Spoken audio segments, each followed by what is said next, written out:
नमस्कार. Cook with Sneha लांबरेमध्ये तुम्हा सर्वांचे अगदी मनापासून स्वागत आहे. अळूच्या पानांची अळूवडी ही तर आपण नेहमीच बनवून खात असतो. पण आज मी तुम्हाला अळूच्या पानांचे छान असे खमंग आणि चवदार थालीपीठ तयार करून दाखवणार आहे. अत्यंत टेस्टी आणि पौष्टिक अशी आपली आजची ही रेसिपी आहे. आणि शिवाय हे थालीपीठ बनवायला देखील फारच सोपे आहेत. घरात उपलब्ध असलेल्या अगदी मोजक्या सामग्रीमध्ये मोजून 10 मिनिटांच्या आत तुम्ही हे अळूच्या पानांचे थालीपीठ नाश्त्यासाठी तसेच जेवणामध्ये खाण्यासाठी अगदी झटपट तयार करू शकता.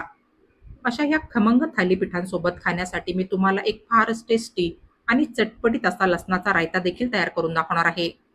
त्यासोबत तर हे अळूच्या पानांचे थालीपीठ खायला फारच जबरदस्त टेस्टी लागतात. अळूच्या पानांचे हे असे एवढे खमंग आणि चवदार थालीपीठ आणि त्यासोबत चटपटीत लसणाचा रायता तुम्ही नक्कीच आजपर्यंत कधीही टेस्ट केला नसेल. पण जर एकदा का तुम्ही हे असे खमंग अळूच्या पानांचे थालीपीठ आणि सोबत चटपटीत लसणाचा रायता बनवून टेस्ट केला, तर तुम्ही ह्या रेसिपीचे नक्कीच फॅन व्हाल. नक्कीच हा पदार्थ खाऊन तुमच्या तोंडाला ह्याच्याने फारच छान चव येईल आणि नेहमी-नेहमी तुम्हाला हे असे खमंग थालीपीठ आणि चटपटीत लसणाचा रायता बनवून खायचं मन करेल. अळूवडीच्या तुलनेत ही रेसिपी अगदी झटपट बनवून तयार होते आणि खाण्यासाठी चवीला सुद्धा फारच टेस्टी लागते. चला तर मग वेळ वाया न घालवता लगेचच आपण आपल्या आजच्या ह्या चविष्ट रेसिपीला सुरुवात करूया. सर्वात प्रथम तर मी थालीपीठांसोबत खाण्यासाठी लसणाचा रायता तयार करणार आहे. त्यासाठी इथे या मिक्सरच्या भांड्यामध्ये मी सुरुवातीला 15 ते 20 लसणाच्या पाकळ्या घालून घेणार आहे. यानंतर 3 ओल्या लाल मिरच्या आणि 4 हिरव्या मिरच्या मी ह्याच्यामध्ये घालणार आहे. तुम्ही ह्या ठिकाणी सगळ्या हिरव्या मिरच्या घेऊ शकता. पण ओल्या लाल मिरच्यांमुळे चटणी दिसायला छान दिसते. म्हणून मी ह्या लाल मिरच्या ह्याच्यामध्ये घातल्या आहे. यानंतर अर्धा चमचा जिरं, पाव चमचा मीठ आणि थोडीशी कोथिंबीर घालून हे सर्व जिन्नस मी पाणी न घालताच मिक्सरला बारीक करून घेणार आहे. तर हे पहा, अशा पद्धतीने मी ही चटणी ह्या ठिकाणी तयार करून घेतली आहे. यानंतर इथे गॅसवर ठेवलेल्या ह्या पॅनमध्ये मी गरजेनुसार थोडंसं तेल घालून घेतलंय. तेल गरम झाल्यानंतर ह्या तेलामध्ये मी सुरुवातीला अर्धा चमचा मोहरी घालून घेणार आहे. यानंतर पाव चमचा हिंग ह्या तेलामध्ये घालायचा आहे. ह्याच्यातली मोहरी तेलामध्ये छान तडतडू द्यायची आहे. बस तर आता मिक्सरला तयार केलेली सगळी चटणी आपण ह्याच्यामध्ये घालणार आहोत. मंद आचेवर ही चटणी तेलामध्ये 2 मिनिट छानपैकी परतून घ्यायची आहे. ह्याच्यातील सर्व सामग्रीचा कच्चेपणा दूर होईल अशा पद्धतीने हिला मंद आचेवर छानपैकी परतून घ्यायचंय. हे सर्व जिन्नस अशी मंद आचेवर जराशी परतून घेतले की गॅस बंद करायचा आहे आणि ह्याच्यामध्ये दही घालायचंय. 4 मोठे चमचे भरून दही मी ह्याच्यामध्ये घालून घेणार आहे. लक्षात ठेवा, दही हे जास्त आंबट घ्यायचं नाहीये. त्याच्याने रायता खाण्यासाठी अगदीच आंबट लागेल. आणि दुसरं म्हणजे दही हे सुरुवातीला चमच्याने चांगलं फेटून घ्यायचंय आणि मगच त्याला चटणीमध्ये घालायचंय. बस घातलेलं दही असं या चटणीमध्ये एकदा चांगलं मिक्स करून घ्यायचंय. तर इथे आपला हा छान असा झणझणीत आणि चटपटीत लसणाचा रायता ह्या ठिकाणी फारच टेस्टी बनून तयार झालाय. कधी जर भाजी बनवायचा कंटाळा आला, तर मी हा रायता चपातीसोबत खाण्यासाठी नेहमीच बनवत असते. आमच्या घरात हा लसणाचा रायता सर्वांनाच खायला फार आवडतो. कुठल्याही थालीपीठांसोबत, चपातीसोबत, भाकरीसोबत, नान, पराठे ह्यासोबतही हा रायता खायला फारच टेस्टी लागतो. तर ह्या ठिकाणी आपला हा झणझणीत आणि चटपटीत असा हा लसणाचा रायता ह्या ठिकाणी फारच म्हणजे फारच टेस्टी बनून तयार झालाय. यानंतर आता थालीपीठ तयार करण्यासाठी इथे मी 10 अळूवडीची पानं घेतली आहे. या सर्व पानांची देठं मी अगोदर सुरीने कापून काढणार आहे. देठांच्या पुढचा जाड भाग सुद्धा जमेल तेवढा सुरीने कापून काढायचा आहे. बस तर आता या पानांच्या ह्या ज्या फुगीर शिरा तुम्हाला दिसतायत, यांच्यावर मी लाटणं फिरवून घेणार आहे. असं ह्या शिरांवर लाटणं फिरवलं की ह्या शिरा त्याच्याने चेपल्या जातात आणि अळूच्या पानांना लवचिकपणा येतो. तर दाखवल्याप्रमाणे मी सगळी पानं तयार करून घेणार आहे. तर ह्या ठिकाणी मी ही सगळी पानं दाखवल्याप्रमाणे तयार करून घेतली आहे. यानंतर आता इथे या मोठ्या भांड्यामध्ये मी पाणी घालून घेतलंय. या पाण्यामध्ये मी सुरुवातीला अर्ध्या लिंबाची फोड पिळून घालणार आहे. अळूची पानं ही गुणधर्माने खाजरी असतात. या लिंबाच्या आंबटपणामुळे त्यांचा खाजरीपणा काहीसा कमी व्हायला मदत होते. तर आता ही सगळी पानं मी ह्या पाण्यामध्ये घालून घेणार आहे. यांना आपण असं या पाण्यामध्ये एक 5 ते 7 मिनिट ठेवणार आहोत. 5 मिनिटांनंतर आता ही सगळी पानं मी ह्या पाण्यामधून काढून घेणार आहे.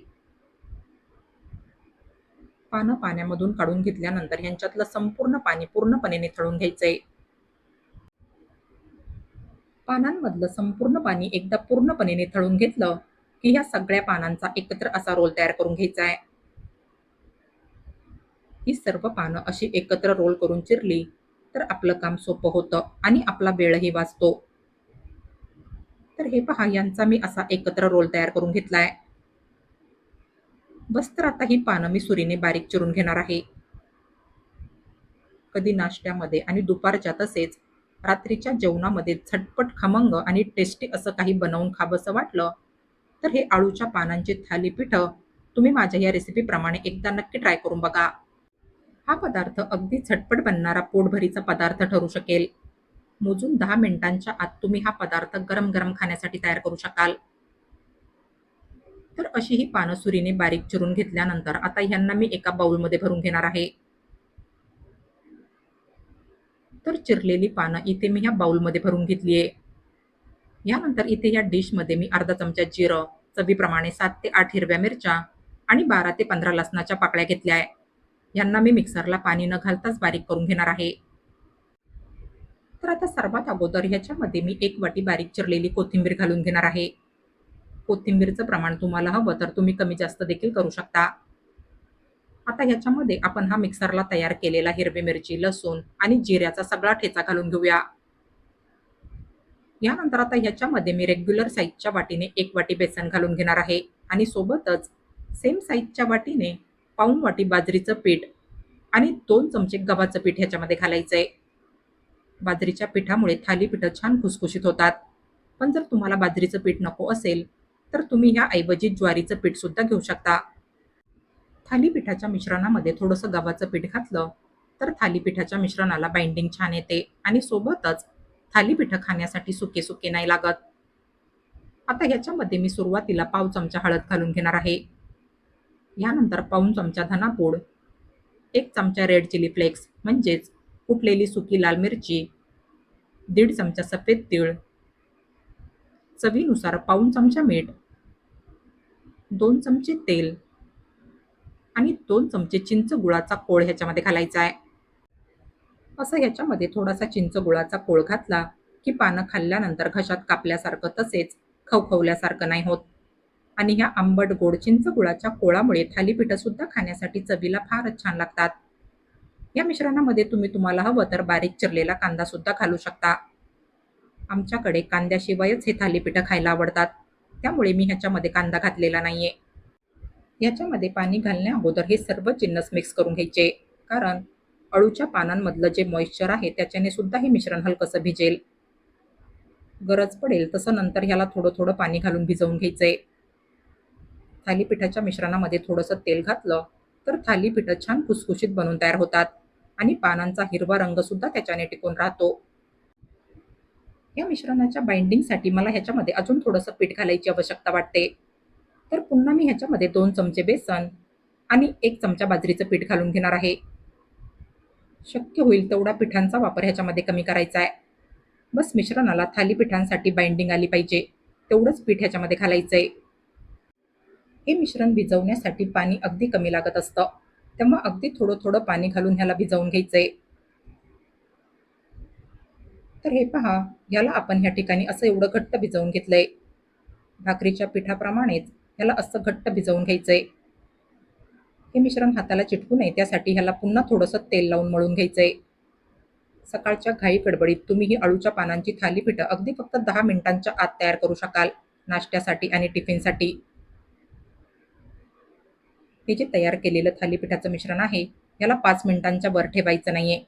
त्याच्याने ह्याला पानांच्या मॉइश्चरमुळे पाणी सुटत राहील आणि हे मिश्रण त्यामुळे अगदीच पातळ होईल आणि त्या पातळ झालेल्या उंड्याची थालीपीठं देखील थापायला नाही जमणार.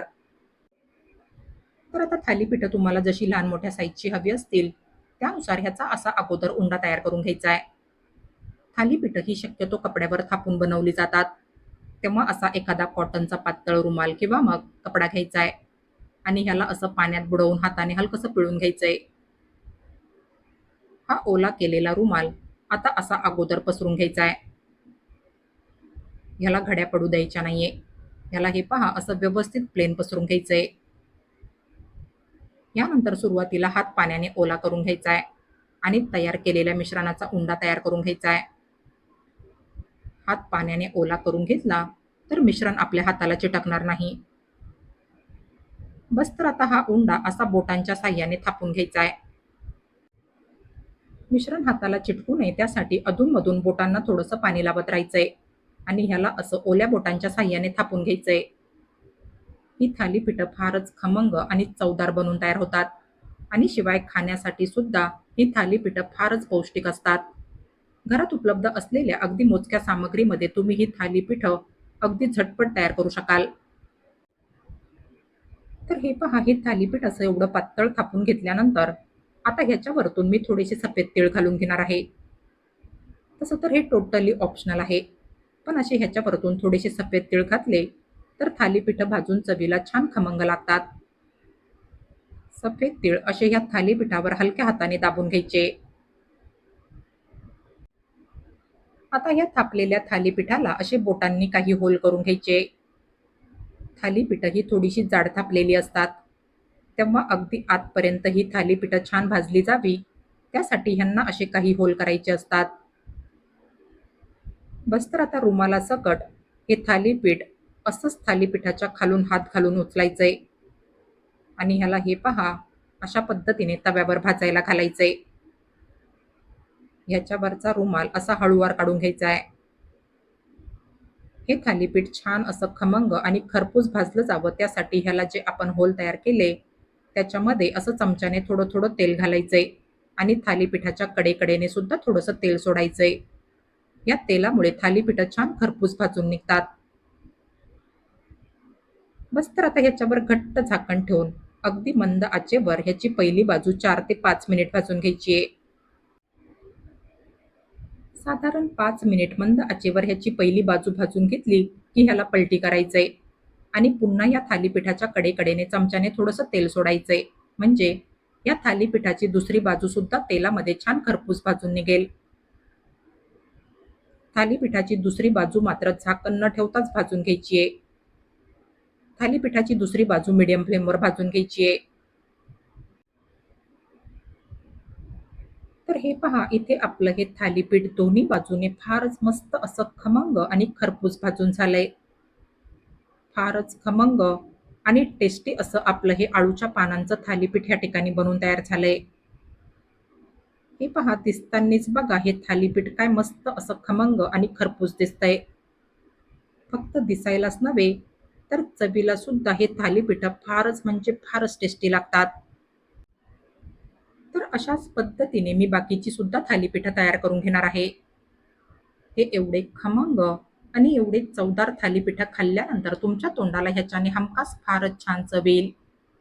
आपण तयार केलेल्या लसणाच्या रायत्यासोबत तर ही थालीपीठं खाण्यासाठी अजूनच जास्त टेस्टी लागतात.